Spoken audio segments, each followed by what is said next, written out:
Welcome friends, আপনাদের সকলকে আমি আমার চ্যানেলে স্বাগত জানাই তনিমাস হোম কিচেন। আজকে আমি একটা দুর্দান্ত ভেজ রেসিপি আপনাদের জন্য নিয়ে চলে এসেছি, যেটা আমি ঢ্যাঁড়স বা ভিন্ডি দিয়ে বানিয়ে নেব। এটা কিন্তু পেঁয়াজ রসুন ছাড়া একটা একেবারেই নিরামিষ পদ। ছোট থেকে বড় সবারই কিন্তু খুবই এটা ভালো লাগবে। এটা আপনারা লুচি, পরোটা বা আপনারা যদি জিরা রাইস বাড়িতে বানিয়ে নেন তার সাথেও কিন্তু খুবই সুন্দর স্বাদে এটা যাবে। এই রেসিপিটা বানাতে কিন্তু খুব বেশি উপাদানের আমাদের প্রয়োজন নেই। ঝটপট কিন্তু এই রেসিপিটা আপনারা বাড়িতে রাতে বানিয়ে নিতে পারেন। দেখি কিভাবে এই দই ভিন্ডি আমরা বানিয়ে নেব।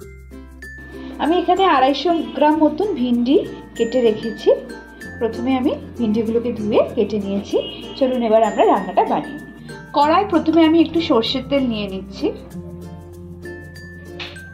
আমি 2 শুকনো লঙ্কা দিয়ে দিলাম, আর আমি ফোড়নে ব্যবহার করে নেব 2 চামচ মতো গোটা জিরে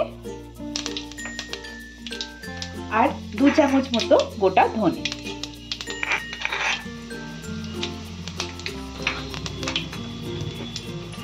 ফোড়নটা হালকা করে আমি ভেজে নেব, তারপরে আমি ভিন্ডিগুলোকে দিয়ে দেব। এবার আমার কাটা যে ভিন্ডিগুলো ছিল সেগুলো দিয়ে দেব।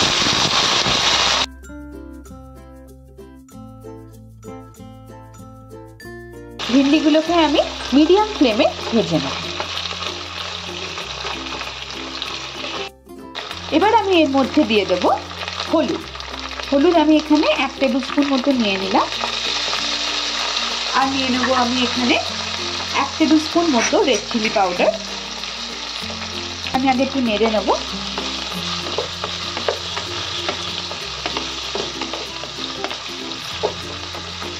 মধ্যে আমি দিয়ে দেবো 1 টেবিল স্পুন ধনে গুঁড়ো, স্পুন মতো জিরে গুঁড়ো। এখানে আমি দিয়ে দিলাম 1 টেবিল স্পুন জিরে গুঁড়ো। ভালোভাবে নেড়ে মশলাটা এভাবে কষিয়ে আমি 2 মিনিট মতন এটাকে স্টিমে একটু রেখে দেব।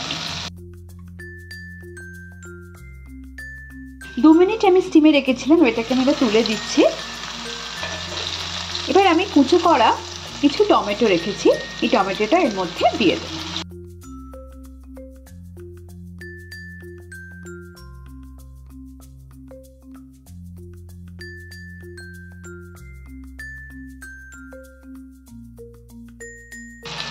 এই রান্নাটায় কিন্তু আমি এখনো কোনো জল ব্যবহার করলাম না। এভাবেই কিন্তু আমাদের কষিয়ে কষিয়ে এই রান্নাটাকে করে নিতে হবে। ভিন্ডিটাকে দেওয়ার জন্য আমি একটা ব্যাটার বানিয়ে নেব।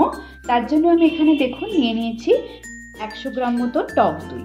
100 গ্রাম টক দই আমি এখানে ঢেলে দিলাম। এখানে আমি নিয়ে নেব বেসন,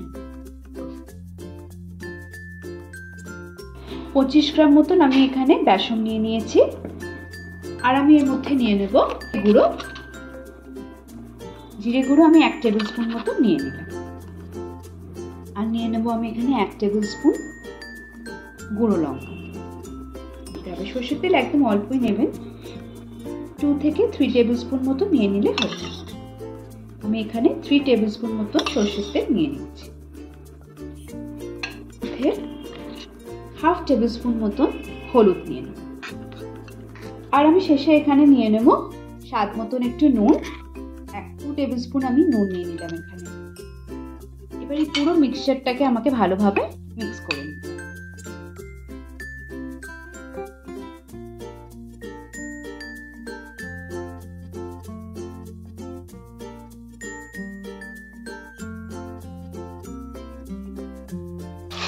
টমেটোগুলো দেখুন আমার একদমই সেদ্ধ হয়ে গেছে কিন্তু, এবং ভিন্ডিটার সাথে খুব সুন্দরভাবে কিন্তু মিশে গেছে। এবার আমি যে ব্যাটারটা বানালাম সেই ব্যাটারটা আমি এর মধ্যে দিয়ে দেব।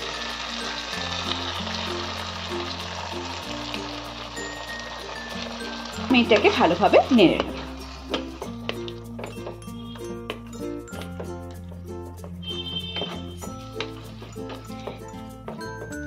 বাঙালি বাড়িতে ভিন্ডি সচরাচর কিন্তু আমরা অন্যভাবে বানিয়ে থাকি, কিন্তু আজকের পদ্ধতিতে যদি আপনারা এটা বানিয়ে নেন তাহলে নিরামিষ দিনে কিন্তু পেঁয়াজ রসুন ছাড়া এই ভিন্ডির আইটেমটা কিন্তু খুবই লোভনীয় হবে। ছোট থেকে বড় সবারই কিন্তু খুবই ভালো লাগবে। হালকাভাবে এটাকে নাড়াচাড়া করছি আমি। এবার আমি এখানে সামান্য একটু জল ব্যবহার করে নেব। যে বাটিটাতে আমি পেস্টটা বানিয়েছিলাম সেটাতে একটু জল নিয়ে আমি এটাতে দিয়ে দিই। মানে একদম সেদ্ধ হয়ে গেছে, এটাকে আর বেশি আমি সেদ্ধ করব না, এর থেকে বেশি। এবার আমি এর মধ্যে রোস্টেড কসুরি মেথি ভালো করে ক্রাশ করে দিয়ে দেব।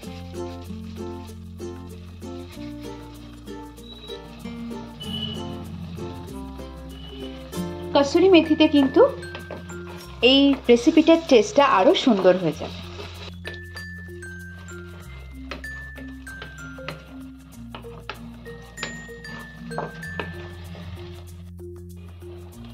দেখুন এই রান্নাটাতে কিন্তু তেলটা ছেড়ে দিয়েছে, তার মানে আমি বুঝে গেলাম যে এই রেসিপিটা আমার অলমোস্ট হয়ে গেছে।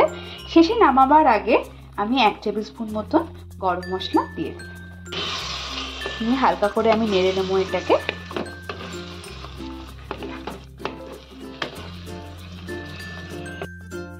দই ভিন্ডি আমি প্লেটে সার্ভ করে দিয়েছি। দেখুন বাড়ির ঘরোয়া বানানো পরোটার সাথে। দেখতেই পাচ্ছেন খুব সুন্দর, কিন্তু খুব নরম এবং সেদ্ধ হয়েছে ভিন্ডিটা, খুবই কিন্তু সুন্দর এবং খুবই টেস্টি। এটা আপনি বাড়িতে সহজেই কিন্তু এই রেসিপিটা এই পদ্ধতিতে বানিয়ে ফেলবেন। খুব সহজেই দেখতে পেলেন আপনারা সবাই যে খুব সহজেই কিন্তু আমি এই রেসিপিটাকে বানিয়ে নিলাম।